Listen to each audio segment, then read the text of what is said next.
नमस्कार, good morning, सुप्रभात। कैसे आप सभी लोग? तो जल्दी से सभी लोग उपस्थित हो जाएंगे। सभी को गुड मॉर्निंग, सभी को गुड मॉर्निंग।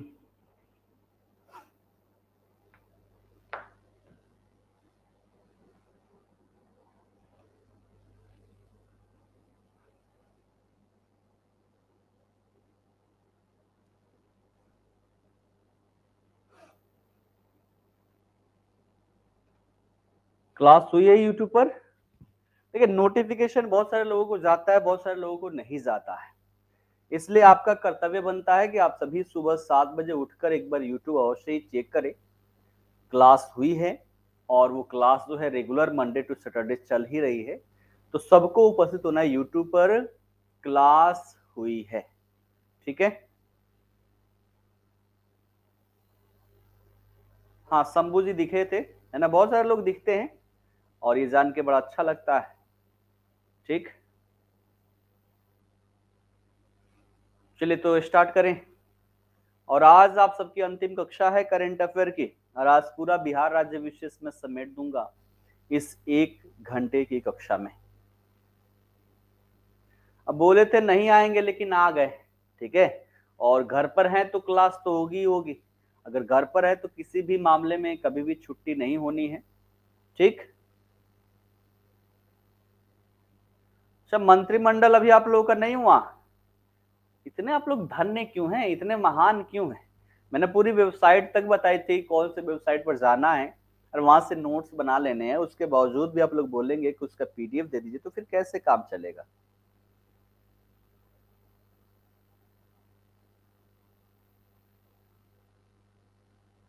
ठीक है। आइए बिहार राज्य विशेष कंप्लीट करते हैं। सभी लोग डालेंगे बिहार राज्य विशेष।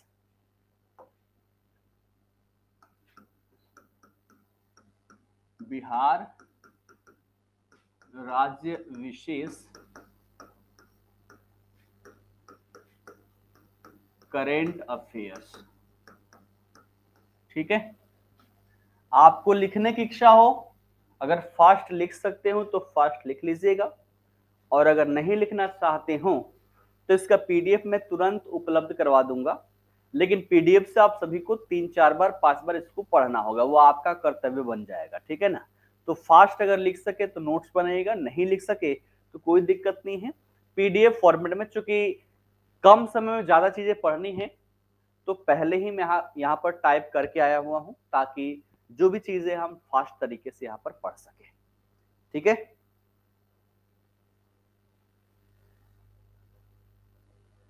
ठीक, चलिए तो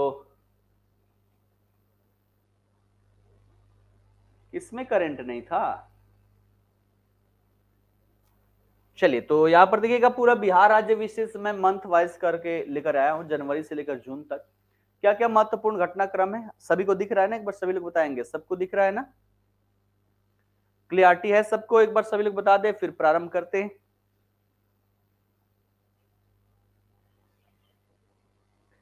ठीक, जिस पर मैं हाईलाइट करूंगा वही आपको याद करके जाने। ठीक है ना? बिल्कुल क्लियर है।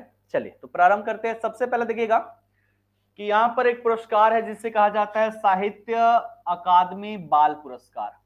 और साहित्य अकादमी बाल पुरस्कार जो है ये अक्षय को मिला हुआ है। ठीक है ना? अक्षय आनंद। ठीक, अक्षय आनंद सन्नी को साहित्य अकादमी बाल पुरस्कार मिला हुआ है। और क्यों मिला हुआ है? तो इनके द्वारा एक पोथी लिखी गई है जिसका नाम है ओल कतरा झोल कतरा। तो ओल कतरा झोल कतरा पोथी के लिए अक्षय आनंद सन्नी को साहित्य अकादमी बाल पुरस्कार से सम्मानित किया गया है। ठीक है ना? पूरा पॉइंट नहीं, जो हाईलाइट कर रहा हूं बस यही ध्यान रखना है। ठीक है। अक्षय आनंद सन्नी को साहित्य अकादमी बाल पुरस्कार से सम्मानित किया गया है। इनकी पोथी है ओल कतरा झोल कतरा, इसके लिए। ठीक। उसके पश्चात देखिएगा देश में 103 संस्थानों को चीप टू स्टार्टअप की जिम्मेदारी दी गई है कि चीप के क्षेत्र में स्टार्टअप करने हैं। और इनमें से देखा जाए तो बिहार के कौन कौन से संस्थान हैं, तो एक तो ट्रिपल आईटी जो है ना, ट्रिपल आई और फिर टी आ जाता है तो क्या हो जाता है, Indian institute of information technology Bhagalpur, और आईआईटी और एनआईटी जो हमारी पटना की है इसको भी सम्मिलित किया गया है। तो 103 संस्थानों में एक कौन सा, तो triple IT Bhagalpur, NIT Patna और आईआईटी पटना, ये भी आपके यहां पर सम्मिलित किए गए हैं। ठीक है, उसके पश्चात आगे देखिएगा दुनिया का सबसे बड़ा रामायण मंदिर, दुनिया का सबसे बड़ा रामायण मंदिर जो है इसका निर्माण पूर्वी चंपारण के कैथवलिया में कर दिया गया है। तो पूर्वी चंपारण के कैथवलिया में इसका निर्माण प्रारंभ हो चुका है, बहुत जल्दी इसको बनाकर कंप्लीट कर लिया जाएगा। दुनिया का सबसे बड़ा रामायण मंदिर पूर्वी चंपारण के कैथवलिया में। अगला है ना, देखिएगा हाल ही में हमने रवि सिन्हा के बारे में पढ़ा। रवि सिन्हा क्या है, तो खुफिया एजेंसी जो है हमारी रॉ है ना, कौन सी, तो RAW research and analysis wing, इसके ये क्या बने हुए चीफ नियुक्त किए गए हैं, जो कि बिहार के आरा जिले से संबंधित, कहां से, तो आरा जिले से संबंधित है। तो वर्तमान में रॉ के जो चीफ है रवि सिन्हा, ये बिहार के आरा जिला के मूल निवासी है, वहां से संबंधित है। ठीक है, आइए आगे बढ़े। तो बिहार में माफ कीजिएगा, बिहार में जो स्मार्ट प्रीपेड मीटर योजना चलाई गई, इस योजना से प्रेरित होकर कुछ अन्य राज्य भी अपने राज्यों में इसका संचालन करेंगे, और वो है ओडिशा, बंगाल और झारखंड। ठीक है, तो बिहार के स्मार्ट प्रीपेड मीटर योजना जो है अब ये उड़ीसा, बंगाल और झारखंड राज्य में भी लागू किए जाएंगे। क्लियर है, इतना क्लियर है, क्लियर, बढ़े आगे। मैं पीडीएफ तुरंत क्लास के तुरंत बाद उपलब्ध करवाऊंगा, थोड़ा सा आप लोग जल्दी जल्दी करें तो ये पूर्णतः यहां पर कंप्लीट कर जाऊंगा, 12 पेज के आसपास है। देखिए स्मार्ट प्रीपेड योजना, देखिएगा ये बिजली से संबंधित जैसे होता है ना, एक होता है पोस्ट पेड, जैसे बिजली बिल जो हम भरते हैं ये पोस्ट पेड है, जैसे हमने जितना यूज किया अब इसका क्या हुआ, उसका बिल आएगा फिर हम भरेंगे। और एक होता है प्रीपेड, जैसे फोन है ना, फोन में आपका प्रीपेड है, पहले आप रिचार्ज करते हैं, अगर 28 दिन का रिचार्ज करेंगे तो 28 दिन चलेगा, 84 दिन का रिचार्ज करें तो 84 दिन चलेगा, तो 3 महीने के नाम पे 84 दिन का रिचार्ज किया जाता है, इसे प्रीपेड कहा जाता है। ठीक है, तो आशा करता हूं आप सभी को समझ में आ गया हो, पहले पैसे भरिए उसके बाद यहाँ पर यूज कीजिए, इसी को स्मार्ट प्रीपेड योजना कहा जा रहा है। ठीक, आगे देखिएगा जून का ही न्यूज है, नवादा जिले में रोह प्रखंड, याद रखेगा है ना, क्योंकि है ना बीपीएससी थोड़ा सा गहराई में पूछती है, और रोह प्रखंड में भी एक गांव है जिसका नाम है मनियोचक गांव, है ना, मनियोचक गांव। यहाँ पर एक स्कूल का निर्माण किया जा रहा था, और उस दौरान एक तालाब की खुदाई वहां पर की जा रही थी, और खुदाई के दौरान देखा जाए तो भगवान विष्णु की एक 7वीं सदी की मूर्ति मिली हुई है। ठीक है, तो याद रखना है कहां पर, तो भगवान विष्णु की 7वीं सदी की मूर्ति जो है ये नवादा जिले में मिला हुआ है, नवादा जिले में भी रोह प्रखंड में, और रोह प्रखंड के भी मनियोचक गांव में। ठीक है, किसकी, तो भगवान विष्णु की मूर्ति मिली हुई है। ठीक, आइए बढ़ते हैं आगे। देखिएगा हाल ही में एक रिपोर्ट जारी की गई जिसमें ड्रॉप आउट का मतलब क्या हो कि बच्चे स्कूल जिस प्रवृत्ति में छोड़ते हैं, जैसे होता है ना कि 10वीं तक पढ़े स्कूल छोड़ दिए, 8वीं तक पढ़े स्कूल छोड़ दिए, तो इसको ड्रॉप आउट कहा जाता है। और इसमें देखा जाए तो 9वीं 10वीं में पढ़ाई छोड़ने वाले सबसे अधिक बच्चे जो है वो बिहार के हैं, 9वीं 10वीं में जाकर पढ़ाई छोड़ देते हैं, और इसका रेशियो कितना है, तो ड्रॉप आउट रेट याद रखिएगा 20.6% तक पहुंच गया है। यानी कि 9वीं 10वीं में जाकर बच्चे जो पढ़ाई छोड़ देते हैं, इसमें सबसे ज्यादा छोड़ने वाले बच्चों की संख्या जो है बिहार में है, लगभग 20.6% बच्चे जो है वो 9वीं 10वीं में जाकर पढ़ाई छोड़ देते हैं, जबकि राष्ट्रीय स्तर पर ये जो है ये 12.6% है ना, 12.6% है। ठीक, आइए बढ़ते हैं आगे। अगला देखिएगा हाल ही में एक आयोजन किया गया राष्ट्रीय जूनियर रग्बी बालक प्रतियोगिता की, कहां पर, तो पुणे के छत्रपति शिवाजी स्टेडियम में राष्ट्रीय जूनियर रग्बी बालक प्रतियोगिता, और इसमें बिहार चैंपियन रहा है ना, बिहार जो है बिहार यहाँ पर चैंपियन रहा है।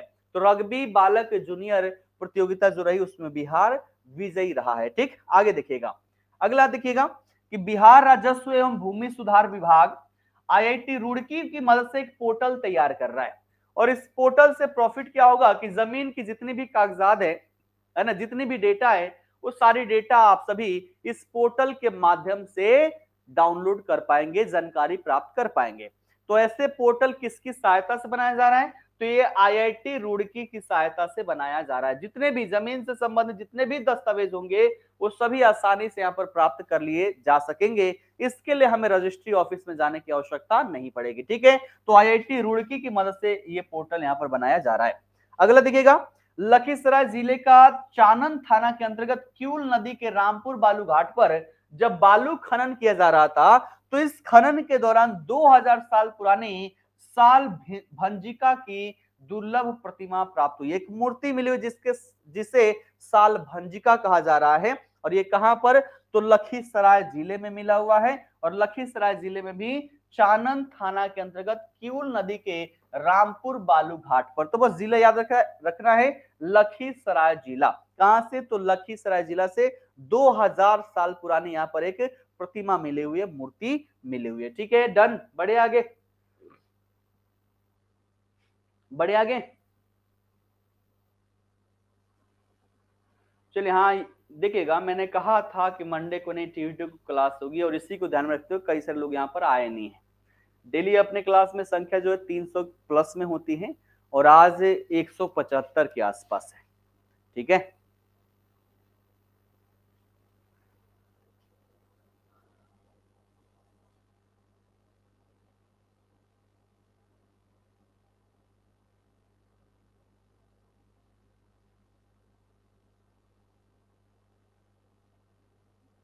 अच्छा आप लोग आपस में बातचीत भी कर रहे हैं?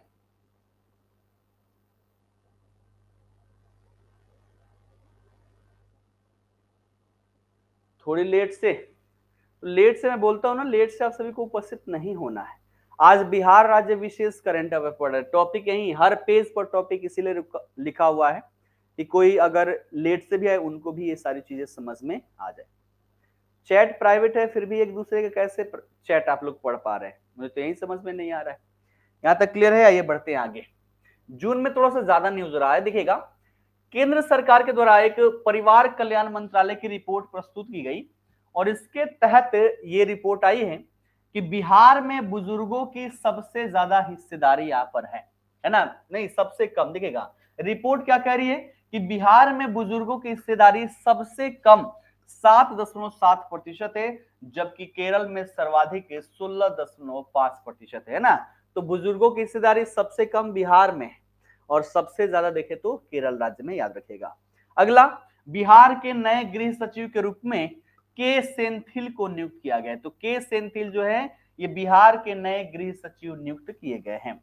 अगला देखिएगा, 5 से 11 जून तक कजाकिस्तान में आयोजित एशियन सैम्ब्रो प्रतियोगिता के स्पोर्ट सैम्ब्रो इवेंट में बिहार के जो भोरिक सिंह यादव हैं, भोरिक सिंह यादव, इन्होंने रजत पदक जीता हुआ है, और अभिलाषा जो है ये ब्रॉन्ज मेडल यहाँ पर जीती हुई है। ठीक है, तो अभिलाषा को ब्रॉन्ज मेडल मिला, और भोरिक सिंह यादव जो हैं ये यहाँ पर रजत पदक जीते हुए। ठीक, आइए बढ़ते हैं आगे। राष्ट्रीय परिवार स्वास्थ्य सर्वेक्षण 5 के आंकड़ों के अनुसार अगर हम देखें तो राज्य के सभी जिलों में संस्थागत प्रसव का मतलब हुआ कि जैसे बच्चों की डिलीवरी जो हो रही है वो हॉस्पिटल में हो रही है, इसको संस्थागत प्रसव कहा जाता है। बिहार में पहले इसका रेशियो बड़ा कम था, जो दाई अम्मा हुआ करती थी उनके माध्यम से प्रसव होता था, जिसके कारण से माता और बच्चे की जान की बड़े स्तर पर हानि हुआ करती थी। लेकिन अब धीरे धीरे बिहार के लोग भी समझदार हो रहे हैं, और संस्थागत प्रसव जो है इसमें वृद्धि हो रही है। और देखिएगा, हाल ही में जो राष्ट्रीय परिवार स्वास्थ्य सर्वेक्षण 5 के आंकड़े प्रस्तुत किए गए, इसके अनुसार बिहार के सभी जिलों में जो संस्थागत प्रसव की दर है उसमें वृद्धि दर्ज की गई है, और वहीं 93.2% संस्थागत प्रसव के साथ मुंगेर जिला जो है ये राज्य में अव्वल रहा है। यानी कि संस्थागत प्रसव जो है, हॉस्पिटल में बच्चों की जो डिलीवरी है, इस मामले में नंबर 1 जिला हमारा कौन सा है? तो मुंगेर है, जहां पर 93.2% जो डिलीवरी होती है वो हॉस्पिटल के माध्यम से की जाती है। क्लियर है यहां तक? आशा करता हूं आप सभी को अच्छे से समझ में आ गया होगा। ठीक है, चलिए बढ़ते हैं आगे। अगला अभी जून का ही है, देखिएगा, NIRF 2023 के रिपोर्ट के अनुसार IIT मद्रास जो है ये लगातार 5वें वर्ष टॉप पर रहा है।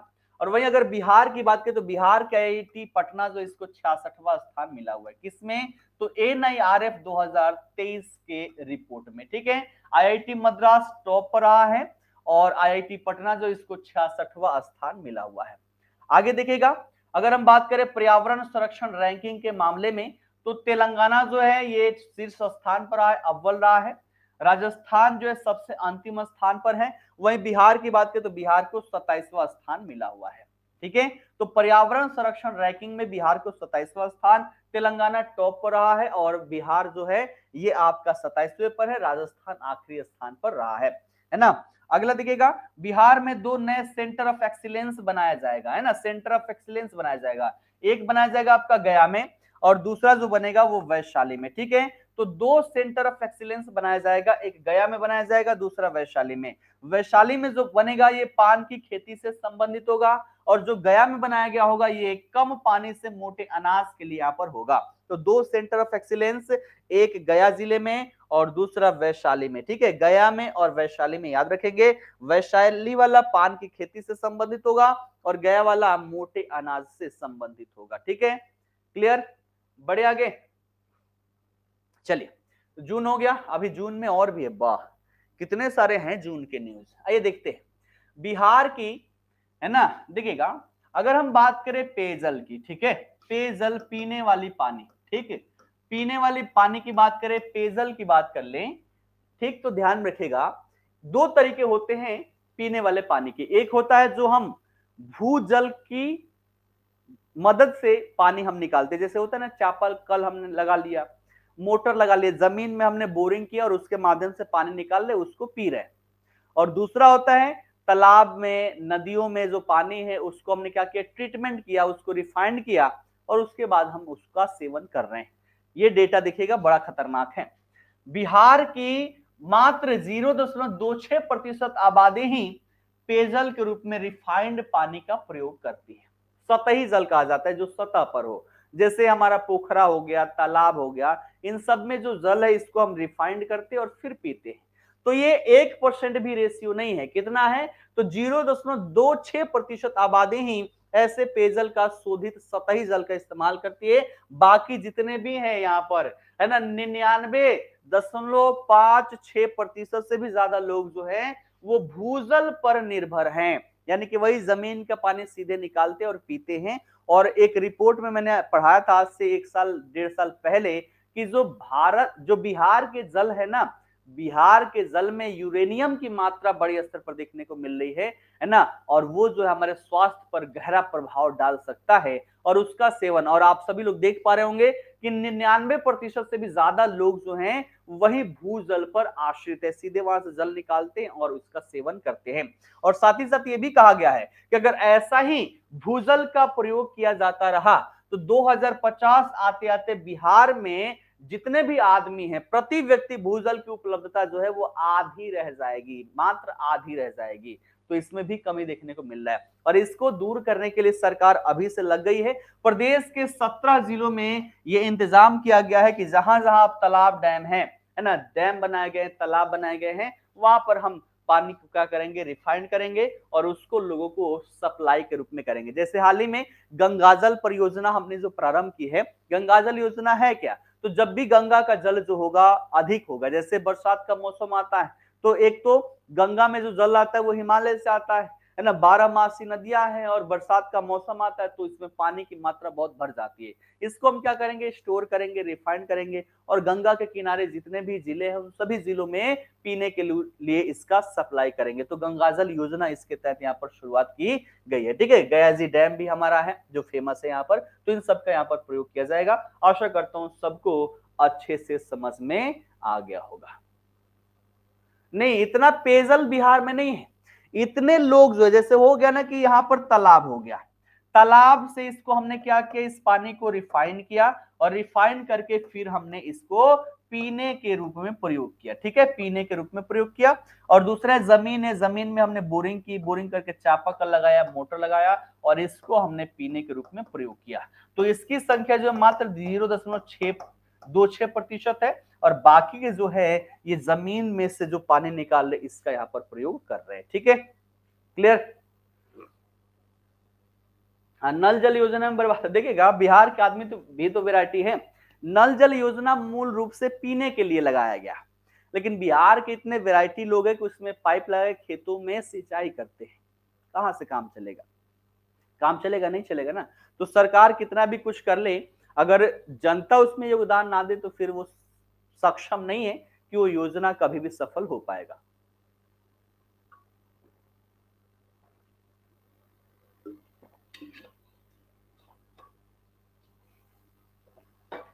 ठीक है, हाँ अंडरग्राउंड वाटर है, बिल्कुल है। आइए बढ़ते हैं आगे।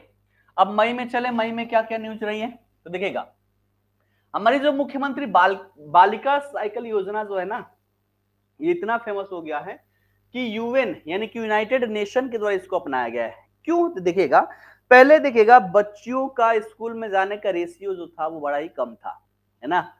मूल कारण ये था कि स्कूल दूर दूर हुआ करते थे और घर के लोग बच्चियों को भेजते नहीं थे पढ़ने के लिए। सरकार ने कहा दूर है ना, आओ पास करते ही ये लोग साइकिल, साइकिल से सारी बच्चियां कहाँ आएगी? स्कूल आएगी। ठीक है, तो यही मुख्यमंत्री बालिका साइकिल योजना जो है इसको यूनाइटेड नेशन के द्वारा अपनाया गया है और कुछ देशों में इसको लागू भी किया गया, जैसे जाम्बिया हो गया, और जाम्बिया के अलावा 6 अन्य अफ्रीकी देश जो है वहां पर लागू किया गया यूनाइटेड नेशन के द्वारा। वहां की जो बच्चियां है उनको साइकिल दिया जाता है और इसके माध्यम से क्या होता है, इस पर एक रिसर्च भी किया गया।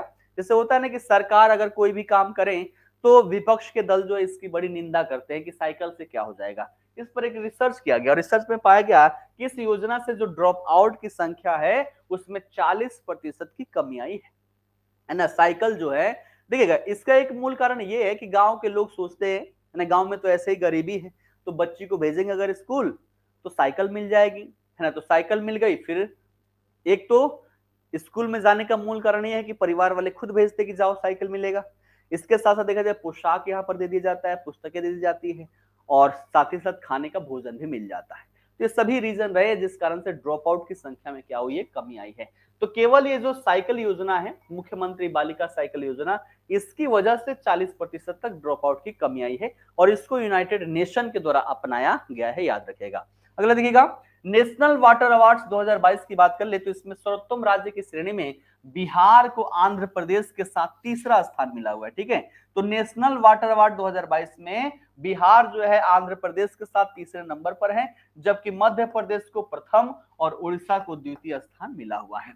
तो नेशनल वाटर अवार्ड में बिहार को तीसरा स्थान। अगला देखिएगा, सरकारी अस्पतालों में आने वाले मरीजों को दवा देने के मामले में बिहार जो है राजस्थान के बाद दूसरे स्थान पर है। यानी कि सरकारी अस्पताल में जो मरीज आते हैं सबसे ज्यादा दवाएं राजस्थान में मिलती है, उसके बाद दूसरे नंबर पर अपना बिहार है। अगले देखिएगा कि बिहार में चौथी कृषि रोड मैप जारी किया गया है और इस रोड मैप का समय काल जो है वो 2023 से लेकर 2028 तक है, इसको लागू कर दिया गया है। और इसके तहत क्या किया गया है तो बजट दिखेगा 1,62,268 करोड़ रुपए के आसपास सरकार जो है खर्च करेगी और कृषि अनुसंधान और विकास पर केंद्रित चतुर्थ कृषि रोड मैप में जीन एडिटिंग के जरिए फसल सुधार किया जाएगा।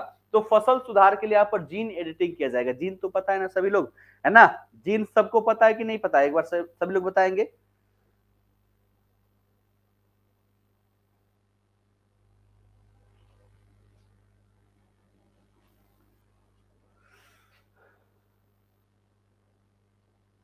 जीन के बारे में तो सबको पता है ना। अच्छा, कई लोग हैं नहीं पता। देखिएगा, जीन एडिटिंग होता क्या है, ठीक, तो हमारे अंदर हमारे डीएनए जो है, डीएनए का सूक्ष्मतम रूप जो होता है उसे जीन कहते हैं। और हमारे अंदर जितनी भी विशेषताएं होती है, चाहे हम हो या कोई भी पशु पौधा कुछ भी हो, एक मानव की अगर हम बात कर ले, अगर किसी के घुंघराले बाल हैं तो कहीं ना कहीं उसके लिए उसका कोई ना कोई जीन जिम्मेदार होगा। किसी की आंखें भूरी है तो कहीं ना कहीं उसका कोई ना कोई जीन जिम्मेदार होगा।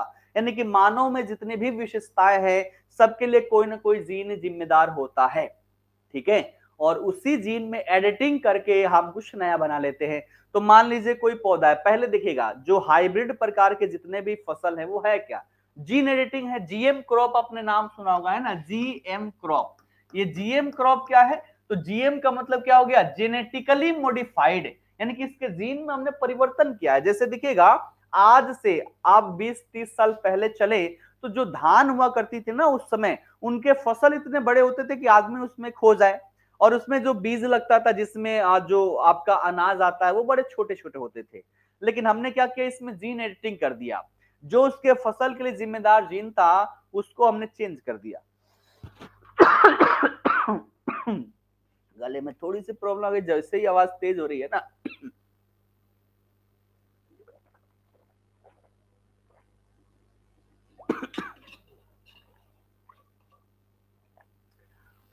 क्लास से 3-4 मिनट पहले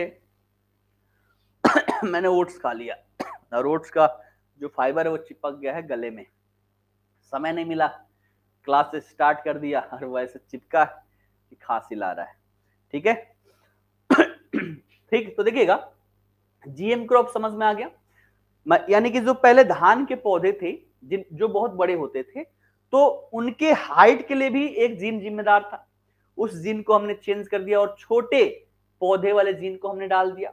दूसरा जीन कौन सा है, तो जो उसमें अनाज लगते हैं, मान लीजिए एक फसल में पहले 10 धान के वो जो बीज है वो लगते होंगे, हमने उसको चेंज कर दिया, इसको बड़ा कर दिया, और इस कारण से रिजल्ट आप देखेंगे कि अभी वर्तमान में धान की फसल जो होती है छोटी छोटी होती है, लेकिन उसमें धान की संख्या जो होती है वो ज्यादा होती है। क्यों? क्योंकि हमने उसके जीन में परिवर्तन किया है। जीटी बैगन, जीएम है ना, जीटी बैगन का आपने नाम सुना होगा, जीटी कपास का नाम सुना होगा, है ना। तो जीएम जितने हैं जेनेटिकली मॉडिफाइड है, और यहाँ पर फसल सुधार के लिए जीन एडिटिंग को अब यहाँ पर क्या किया जाएगा, प्रोत्साहन दिया जाएगा। ठीक है। ड्रॉप आउट का मतलब होता है क्लास, पढ़ाई ही छोड़ देना, है ना। ड्रॉप आउट का मतलब होता है पढ़ाई ही छोड़ देना। ठीक है। ठीक, चलिए बढ़िया, आगे आशा करता हूं सबको जीन एडिटिंग अच्छे से समझ में आ गया होगा। आगे देखिएगा, राष्ट्रीय हरित अधिकरण ने ठोस और तरल कचरे का वैज्ञानिक रूप से प्रबंधन नहीं कर पाने के लिए बिहार पर 4,000 करोड़ रुपए का जुर्माना लगाया हुआ है। ठीक है।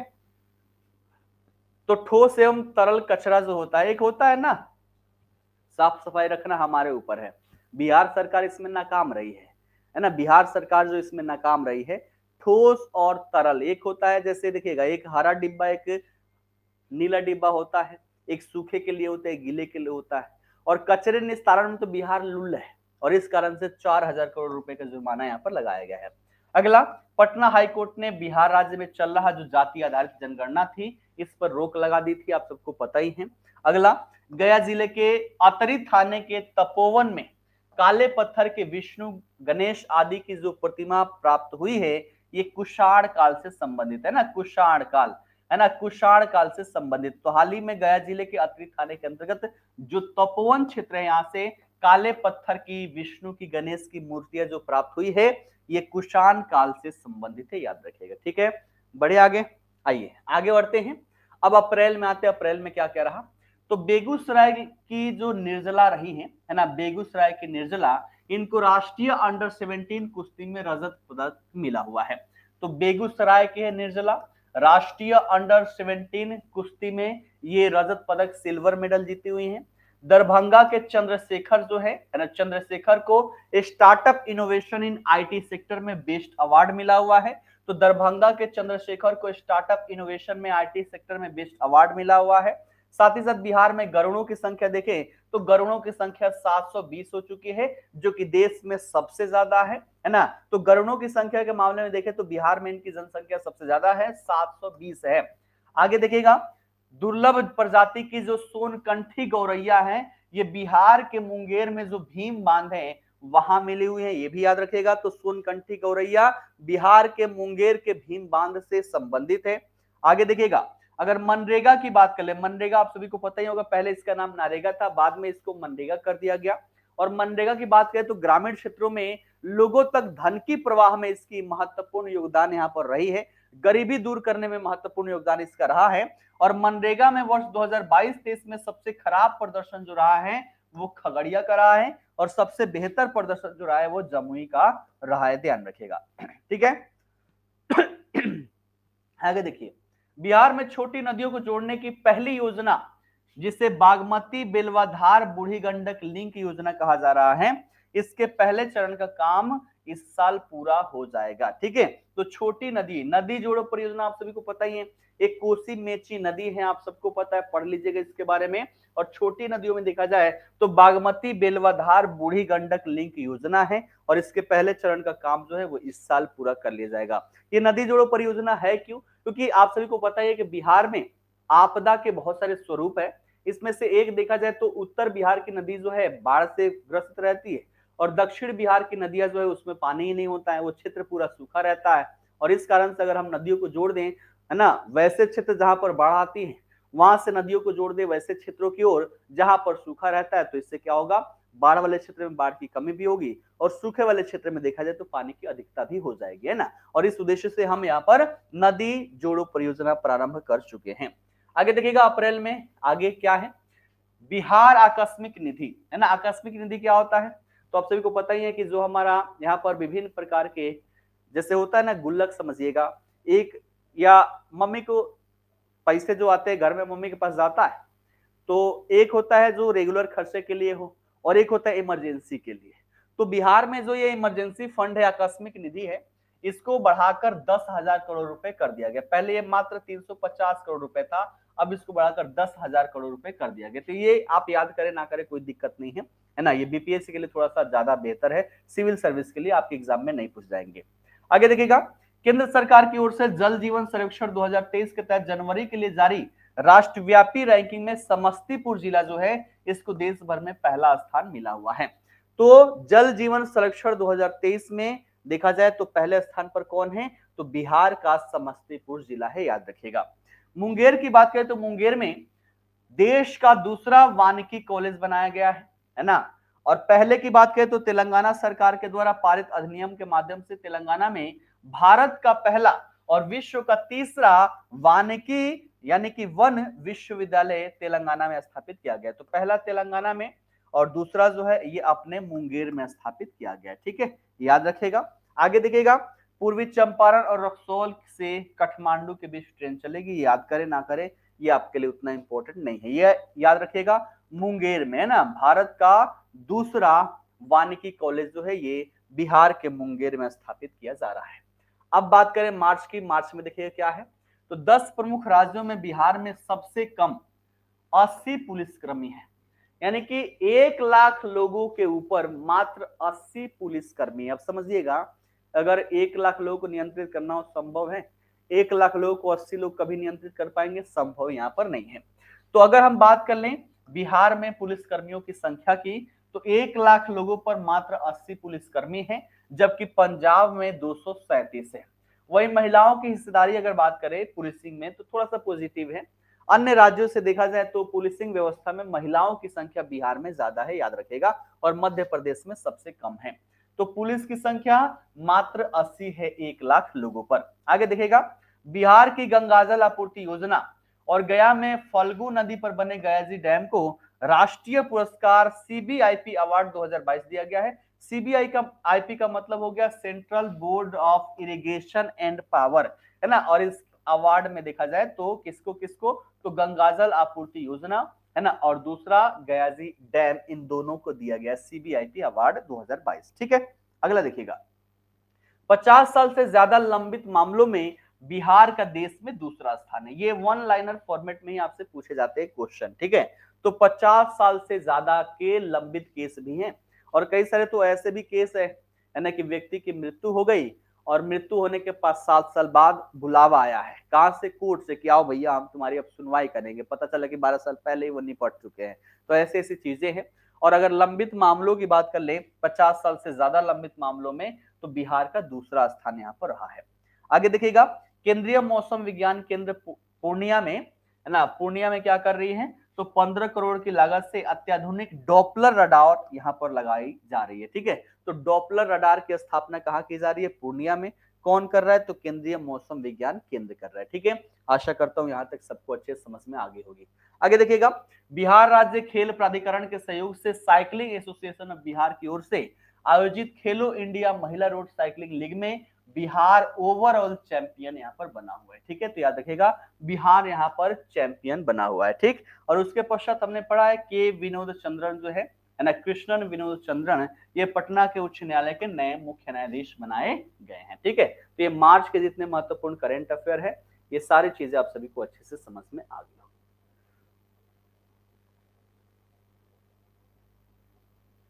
लॉगिन नहीं हो रहा है, थोड़ा सा देखिए लोड बढ़ गया होगा क्योंकि फॉर्म अप्लाई हो रहा है ना, बीपीएससी का फॉर्म अप्लाई हो रहा है और जिस कारण से ट्रैफिक थोड़ा सा बढ़ गया होगा। तो रात को आप 12-1 बजे 2 बजे ट्राई कीजिए, इजिली हो जाएगा। ठीक है ना, ठीक। अच्छा, डॉपलर प्रभाव आप सभी ने नहीं पढ़ा है, फिजिक्स में नहीं पढ़ा है डॉपलर प्रभाव, उसी से रिलेटेड है। ठीक है, चलिए बढ़ते हैं, अब फरवरी की बात करें, है ना। तो पटना हाई कोर्ट के जो चीफ जस्टिस थे जिनका नाम था संजय करोल, इनको सुप्रीम कोर्ट में नियुक्त कर दिया गया। और एक और जस्टिस यहीं से गए जिनका नाम था अहसानुद्दीन अहमद, है ना, अमानुल्लाह। दोनों, एक संजय करोल और दूसरे यहाँ पर जस्टिस अहसानुद्दीन अमानुल्लाह, दोनों के दोनों सुप्रीम कोर्ट के न्यायाधीश के रूप में नियुक्त किए गए हैं। और वो जगह खाली हो गया था, तो यहाँ पर जस्टिस चक्रधारी शरण सिंह को यहाँ पर कार्यवाहक मुख्य न्यायाधीश नियुक्त किया गया और बाद में के विनोद चंद्रन यहाँ पर फाइनल हो गए कि वो यहाँ के मुख्य न्यायाधीश रहेंगे। ठीक है, आइए आगे बढ़िएगा, देखिएगा बिहार का पहला और देश का दूसरा फॉरेस्ट्री कॉलेज मुंगेर में, तो हमने पढ़ लिया। कई सारे रिपीट भी होंगे आपके, क्योंकि ये फरवरी का है, पहले हम मार्च किए, फिर फरवरी, फिर जनवरी कर रहे हैं। ठीक, आगे देखिएगा, सुप्रीम कोर्ट कॉलेजियम ने केरल हाई कोर्ट के जज जस्टिस के विनोद चंद्रन, है ना, तो ये कहा, तो पटना हाई कोर्ट के मुख्य न्यायाधीश बने हुए हैं। ये पहले कहां थे, तो केरल हाई कोर्ट में थे, वहां से चले आए हैं कहां, तो पटना हाई कोर्ट के मुख्य न्यायाधीश के रूप में। ठीक, चलिए आगे दिखेगा, राजेंद्र विश्वनाथ आर्लेकर जो ये बिहार के 41वें राज्यपाल के रूप में नियुक्त किए गए हैं। इनसे पहले जो फागू चौहान थे उनको कहां भेज दिया गया है, मेघालय भेज दिया गया है। ठीक है, तो फागू चौहान मेघालय के राज्यपाल बन चुके हैं और राजेंद्र विश्वनाथ आर्लेकर जो है ये बिहार के 41वें राज्यपाल के रूप में नियुक्त हुए हैं। आगे देखिएगा, पहली बार बिहार में हुए एथलेटिक्स मीट में बिहार ने 3 गोल्ड मेडल सहित टोटल 7 मेडल यहां पर जीता हुआ है। ठीक है, तो 3 गोल्ड मेडल सहित 7 मेडल बिहार के द्वारा यहां पर जीता गया। ठीक, आइए बढ़ते हैं आगे, फरवरी में ही आगे है कि नीति आयोग ने देश के अल्प विकसित 112 आकांक्षी जिलों के लिए champion of the change delta ranking जारी की है और ओवरऑल परफॉर्मेंस वाले टॉप 5 जिलों में गया जो है ये देश में दूसरे स्थान पर रहा है, याद रखेगा। वहीं अगर शिक्षा के क्षेत्र में देखें तो शेखपुरा को पहला एवं पूर्णिया को तीसरा स्थान मिला हुआ है। ठीक, तो याद रखिएगा दो चीज, एक ओवरऑल परफॉर्मेंस में गया को देश में दूसरे स्थान पर रखा गया है और शिक्षा के क्षेत्र में शेखपुरा पहले स्थान पर और पूर्णिया जो है तीसरे स्थान पर यहाँ पर रहा है। ठीक है, हाल ही में हमने 111वां बिहार स्थापना दिवस मनाया और इसका थीम हमने क्या रखा था, युवा शक्ति बिहार की प्रगति। तो 111वां बिहार दिवस हमने 22 मार्च को मनाया था और इसमें जो थीम रखा गया था ये था युवा शक्ति बिहार की प्रगति। ठीक, आगे देखिएगा, मुखिया बबीता कुमारी जो है, मुखिया बबीता कुमारी, साथ ही साथ महिला समूह की बबीता गुप्ता जो है, इनको राष्ट्रपति के द्वारा स्वच्छ सुजल शक्ति सम्मान 2023 से सम्मानित किया गया। ठीक है, तो याद रखिएगा कौन, तो बबीता, बबीता कुमारी, बबीता गुप्ता आपको याद रखना है। ठीक, आइए आगे देखते हैं, विज्ञान एवं प्रौद्योगिकी विभाग के परफॉर्मेंस ऑन ऑब्जेक्टिव पैरामीटर की रिपोर्ट में भागलपुर इंजीनियरिंग कॉलेज बिहार जो है ना, भागलपुर इंजीनियरिंग कॉलेज ये बिहार में अव्वल आया है।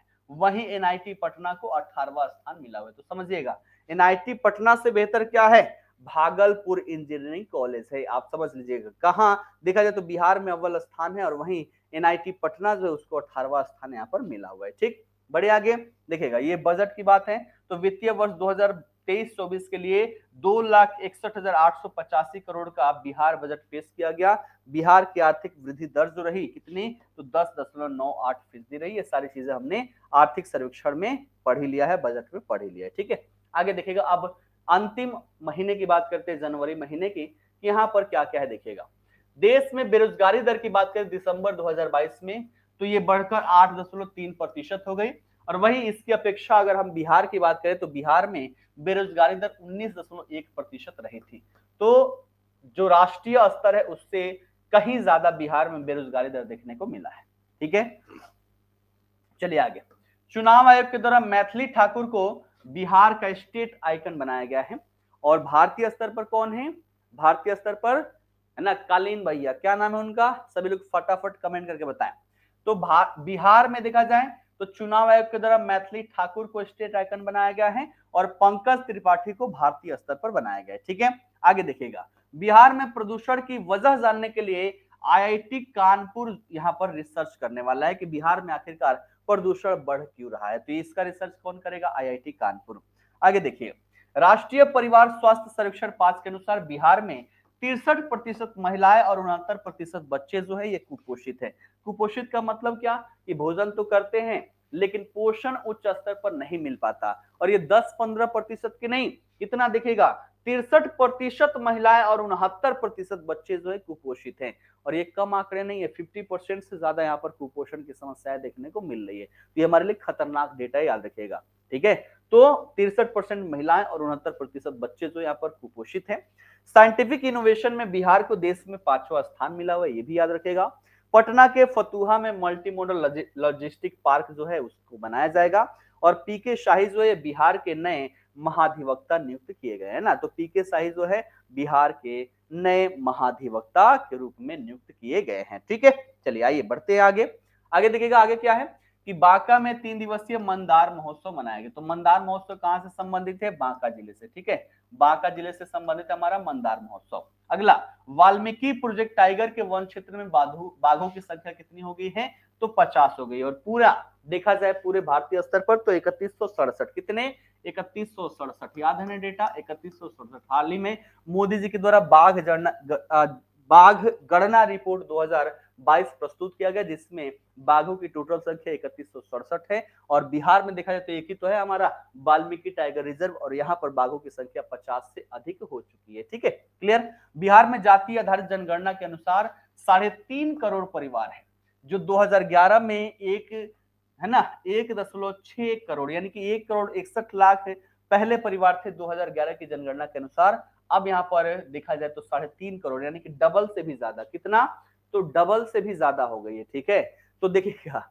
अब समझिएगा कि बिहार की जनसंख्या कितनी बढ़ रही है और साथ ही साथ जो परिवार है, परिवार कैसे टूट रहा है।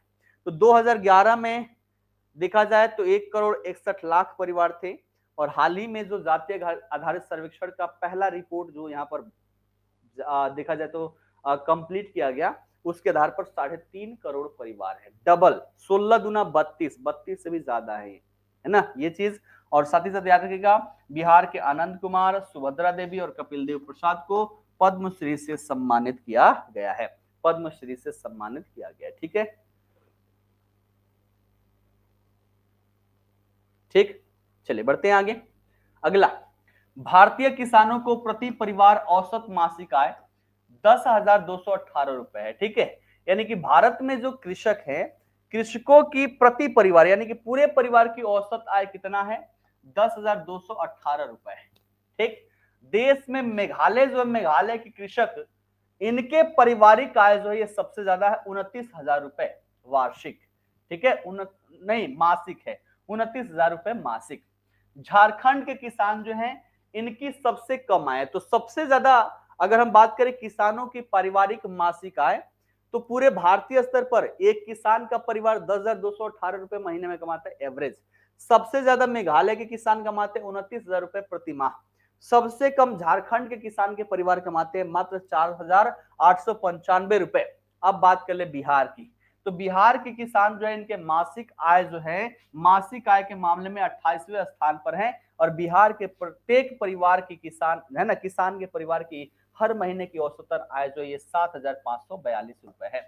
तो राष्ट्रीय स्तर पर 10,218, सबसे ज्यादा मेघालय की 29,000, सबसे कम झारखंड की 4,895, और बात करें बिहार की तो ये 28वें नंबर पर है और 7,542 रुपए ये प्रति महीने कमा लेता है। ठीक है, याद रखिएगा। ठीक, आगे देखिएगा, बिजली के क्षेत्र में बिहार 474% वृद्धि के साथ अव्वल रहा, यानी कि अगर हम कंपेयरिंग करें 2012 से लेकर अब तक, तो 100% नहीं 474% की वृद्धि यहां पर दर्ज की गई। और इस आधार पर सबसे तेजी से डेवलपमेंट करने के मामले में अपना बिहार राज्य यहां पर रहा है। इसरो ने 2012 से लेकर 2021 तक अध्ययन किया और इस अध्ययन पर ये आंकड़े प्रदर्शित किए। राष्ट्रीय स्तर पर यह जो उपलब्धता है ये 45% दर्ज की गई है। ठीक है, आगे देखिएगा, एमवी कौटिल्य बिहार क्रूज पटना में गंगा नदी में सैर कराएगा। ठीक है, तो बस ये सारी आपकी डेटा थी, जनवरी से लेकर जून तक हमने यहां पर कंप्लीट कर लिया है। ठीक है, वाल्मीकि टाइगर रिजर्व चंपारण में है। ठीक,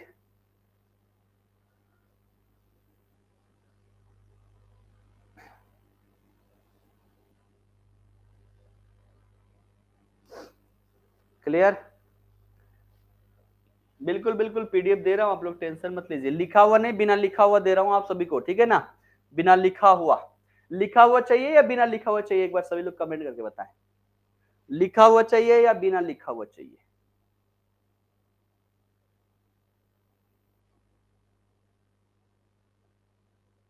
अच्छा, लिखा हुआ चाहिए। चलिए फिर इसको सेव करना पड़ेगा, मैं सेव कर लेता हूं।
चलिए पिन कर दिया, सभी लोग कमेंट बॉक्स में इसको डाउनलोड कर लीजिएगा ना, जितने लोग हैं कमेंट बॉक्स में डाउनलोड कर लीजिएगा।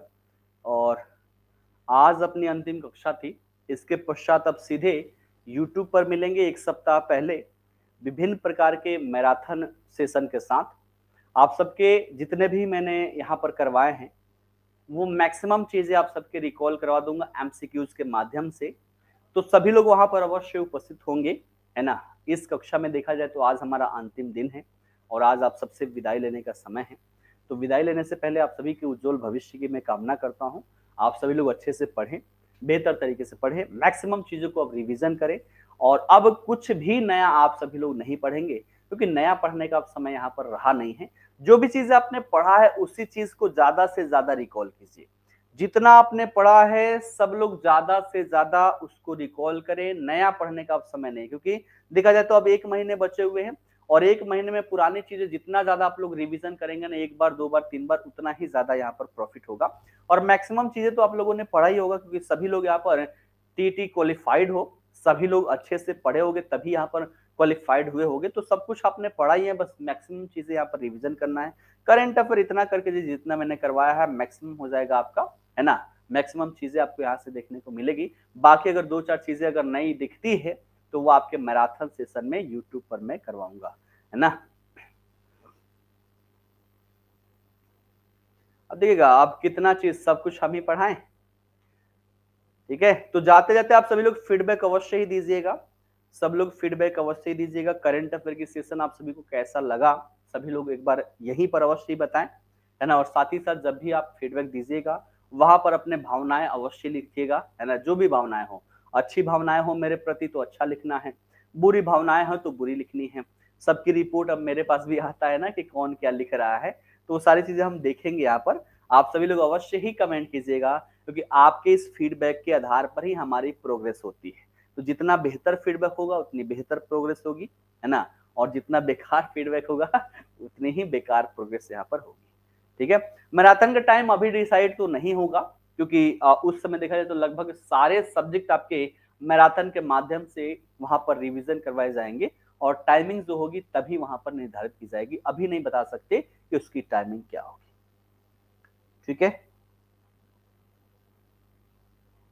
बिहार ज्योग्राफी है ना, यूट्यूब पर है, पढ़ा हुआ है, पढ़ लीजिए। और मैं उसकी ग्राफ बताऊं, है ना, इतना चल रहा है, इतना चल रहा है वीडियो कि एक दिन में 6-6 हजार 8-8 हजार लोग उसको देख रहे हैं। क्योंकि जो बिहार राज्य विशेष चाहिए ना, वो आज तक किसी ने यूट्यूब पर पढ़ाया ही नहीं है, जो चीजें मैं वहां पर पढ़ा रखा है। और मैं आप सभी को कमेंट दिखाऊं, अगर मैं आप सभी को कमेंट यहाँ पर दिखाऊं ना, इतने यहाँ पर पॉजिटिव कमेंट आते हैं, इतने पॉजिटिव कमेंट आते हैं कि दिल खुश हो जाता है। एक भी आज तक नेगेटिव कमेंट नहीं आए हैं, और डेली कम से कम 30 से 40 यहाँ पर कमेंट आ रहे हैं। ठीक है, 30 से 40। देखिए एक अभी अभी कमेंट आया है कि हाँ, जो यहाँ आ गया वो सच में यहाँ से जाएगा नहीं।